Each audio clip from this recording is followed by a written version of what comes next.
friends. So this weekend I decided to be a little bit of a productivity god and do some of my homework. It's Saturday right now. I usually do my homework out like Sunday night, 10 p.m. But I started Saturday morning today and I got some stuff done and I feel great. And now I'm just like cleaning my shelf because it gets really dusty. As you can see, I'm not very far along in cleaning. Did I just dox myself? Maybe. But, yeah, like, I'm just, this is the last stuff. I cleaned up these two, and now I'm here. But I was thinking about stuff that I have in this shelf. And if you follow along with my music project, I have a song called Birthday Cards, and I talk about having birthday cards from people I don't speak to anymore. And it's like, is it a hoarding thing, or am I just a little overly sentimental?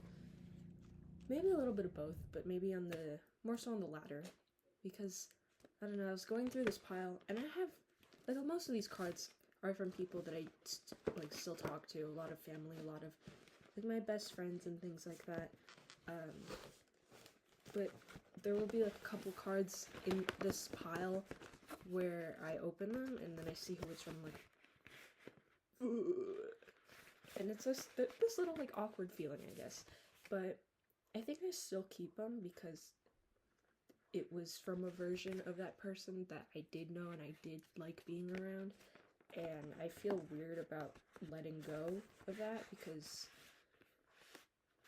I don't know, it's like throwing out people. I did talk about this in a video on my main channel, about how I have a lot of instant film photos of like my old best friends and things like that, and I don't talk to them anymore, and throwing them out feels weird. I actually have them right here. I noticed them earlier when I was cleaning. But I feel like birthday cards are the same way, except like I have messages from these people, and it's like, this is an example. If I open this, it's gonna be from somebody I don't know, or do know but not know anymore. But yeah, I'm just like putting them in this bag so I can have an attempt at organization, because before they were just like thrown on top of some books. This is from my friend that I do talk to. Thank you, Jake. But yeah, and this bag is from my neighbor. I also got this on my birthday a couple years ago. So this is my pile. So following the topic of sort of keeping an archive of stuff, I wanted to talk about yearbooks. So I've been in yearbook since middle school, but yearbook is different in middle school than, in high school and things like that. But while I do have the yearbooks that I actually was a part of and were during my school years, I also have a couple of yearbooks from my school from before I attended high school. So I have this book from 2014, and then I have this, like, the 2010 yearbook from the school. And they're kind of ugly, TBH, but I love them a lot. Maybe not as much as my own yearbooks, but it's kind of cool having just an archive of what the school I go to now was like when I was a little baby, when I was 3 and when I was 7 years old. And when I got these my freshman year, because we were sort of cleaning out the storage room that had so many like old yearbooks, and a lot of them were thrown out, which is kind of sad. But I grabbed these two because they were the oldest ones I could find. Well, the 2010 one was the oldest one I could find in that whole storage room, and then the 2014 one I grabbed because I had people that I knew like in that book, so it was cool to have them. And just like being in yearbook, you learn about how yearbooks are like historical documents and an archive. And as somebody who's really into design and photo and things like that, like these ones are just like especially cool because I get to see not only like design trends from 2014 and 2010 and stuff, but also like what people my age were doing way back when. And I love all the emo hair in the 2010 yearbook. It's like my favorite part about it. And just, you know, style trends, how people look like just in general, what my old teachers look like, what my current teachers look like. I just sent a picture to some of my friends from the 2010 yearbook of our AP Gov teacher and how he looked 15 years ago, and like it's crazy because I don't know, they look a little different now, but it's cool to think that they've been at the school for so long. I did also want to add that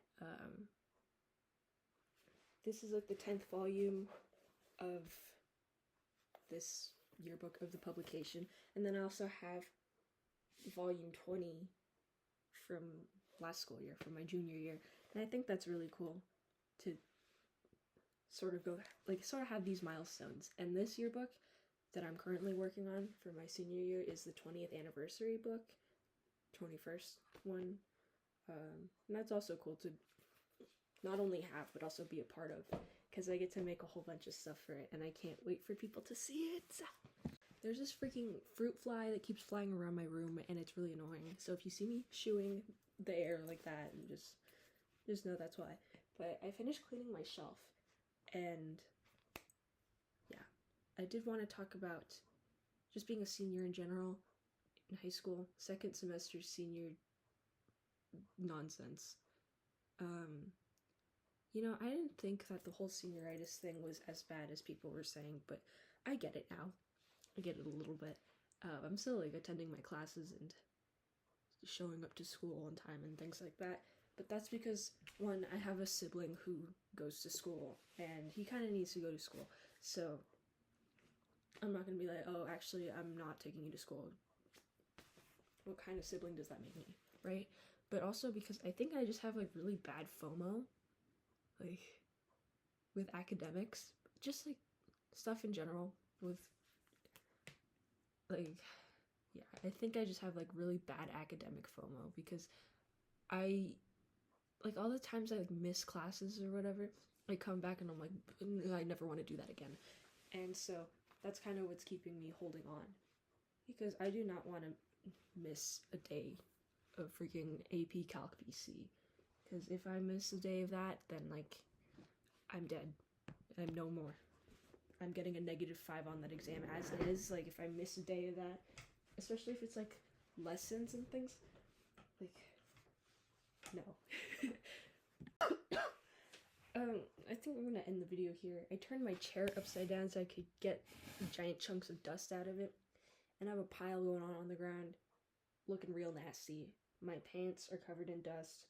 My nose is full of dust. There's dust flying everywhere, and I'm gonna need to vacuum.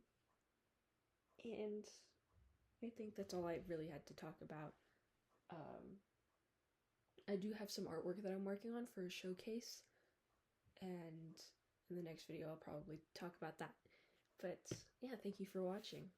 Hope to see you back.